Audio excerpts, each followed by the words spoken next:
Hello friends, मेरे इस YouTube channel में आपका स्वागत है।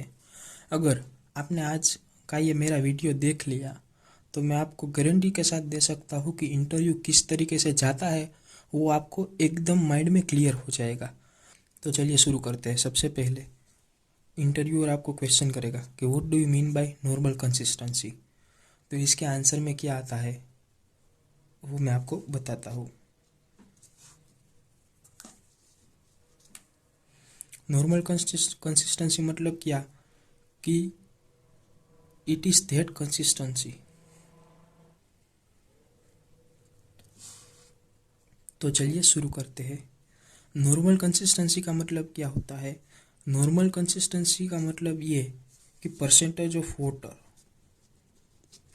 एट विच कि हम लोग जो विकेट प्लंजर होता है उसको हम लोग पेनिट्रेट करते हैं तो वो नीचे से 5 to 7 mm तक रुक जाना चाहिए। उस कंसिस्टेंसी को हम लोग नॉर्मल कंसिस्टेंसी पी कहते हैं। ठीक है, नॉर्मल कंसिस्टेंसी। ठीक है, आपको समझ में आ गया होगा। उसके बाद ये आपने बता दिया, आपने इसके बीच में एक ऐसा वर्ड का यूज़ किया कि विकेट प्लंजर।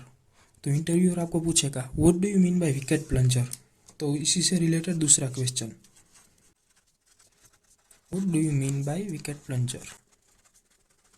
तो इसके लिए आपको उसको एक्सप्लेन करना पड़ेगा। मैं आपको इधर एक फिगर ड्रॉ करके बता देता हूँ कि क्या होता है विकेट प्लंजर। एक विकेट एपरेटस होता है, उसमें क्या होता है, ये कंटेनर होता है सिलिंड्रिकल शेप का।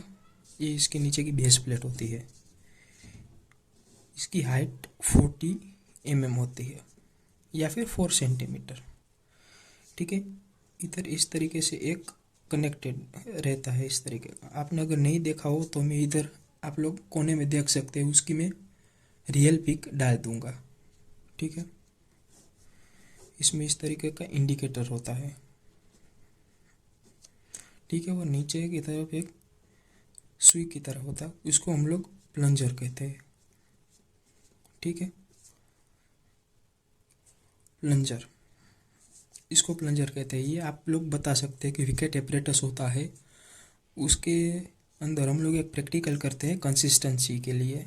उस कंसिस्टेंसी में जो हम लोग यूज़ करते हैं सुई की तरह का, उसको हम लोग प्लंजर कहते हैं। ठीक है, इसके बाद इसी में से तीसरा क्वेश्चन क्या निकलेगा वो मैं आपको बताता हूँ। इसमें हमने बोला विकेट एपरेटस, तो वो आपको क्या बताएगा, you will tell about Vicat apparatus. Other than this, in which test we can use Vicat apparatus.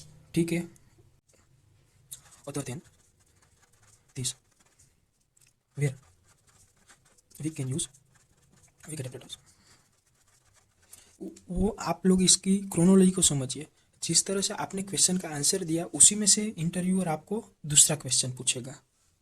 ठीक है, तो ये other than this where you can use Vicat apparatus, तो उसके आंसर में क्या आएगा, setting time test. Setting time test, और सेटिंग टाइम में भी दो प्रकार का होता है, initial setting time setting time and final setting time. ठीक है, ये आपको पूछेगा।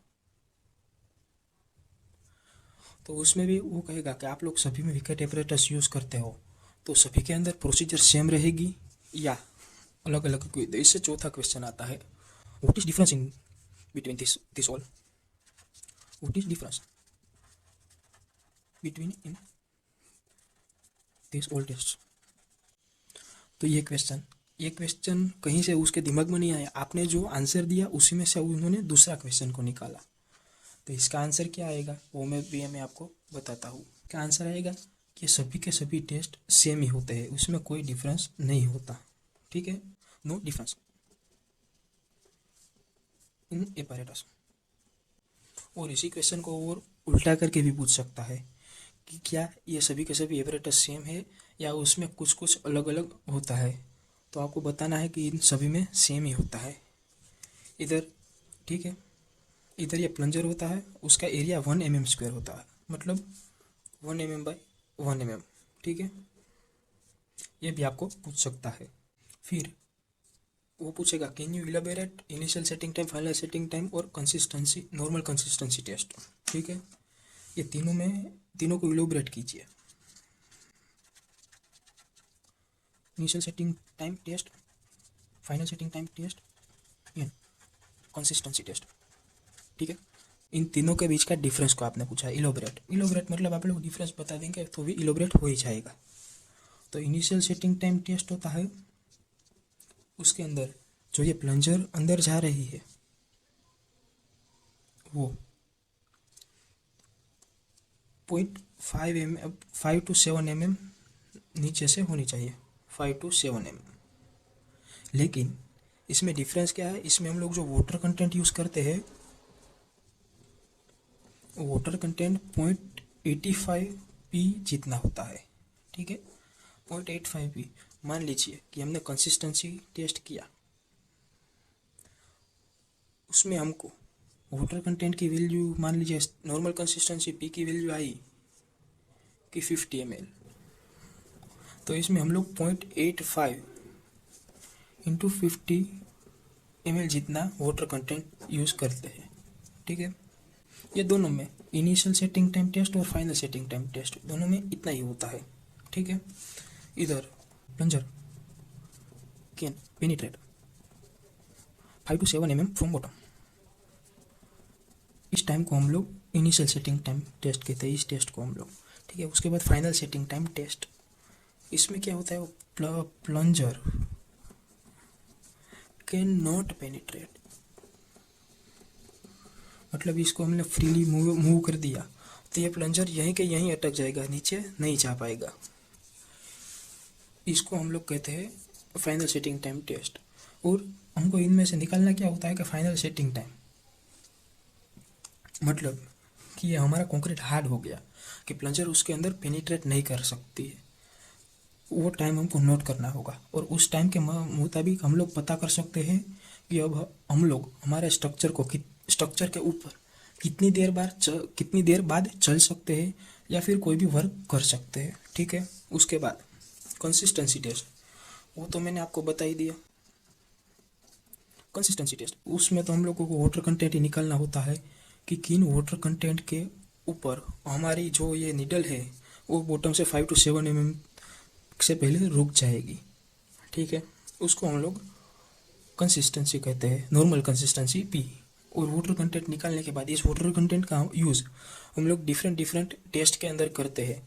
एक तो मैंने आपको यहाँ पर ही बता दिया, इनिशियल सेटिंग टाइम और सेटिंग टाइम टेस्ट के अंदर यूज़ होता है सेटिंग टाइम टेस्ट। उसके बाद साउंडनेस टेस्ट होती है, उसके अंदर भी ये यूज़ होता है। वो आपको पूछ सकता है कि ये नॉर्मल कंसिस्टेंसी कहाँ पर यूज़ होती है, उसके लिए आप लोग ये आंसर दे सकते हैं। तो मेरे ख्याल से आपको ये सब कुछ समझ में आ गया होगा कि इंटरव्यूअर हमको कहाँ से शुरू करके कहाँ तक ले जाता है। वो आप लोग जो आंसर देते हैं उसी में से दूसरा क्वेश्चन ढूंढता है। मतलब कि अगर आप कोई भी आंसर दे तो आंसर को इस तरीके से दे कि उनके अंदर आपने जो वर्ड बोले हैं उनका मीनिंग आपको खुद को भी पता हो, ताकि आप लोग इजीली इंटरव्यू को क्रैक कर सकते हैं। तो मैंने इस पहली डेफिनेशन में विकेट प्लंजर का मेंशन किया, या इसको एक्सप्लेन करने के लिए विकेट प्लंजर वर्ड का यूज़ किया। तो इंटरव्यूअर ने दूसरा क्वेश्चन सीधा यही पूछा कि what do you mean by wicket plunger.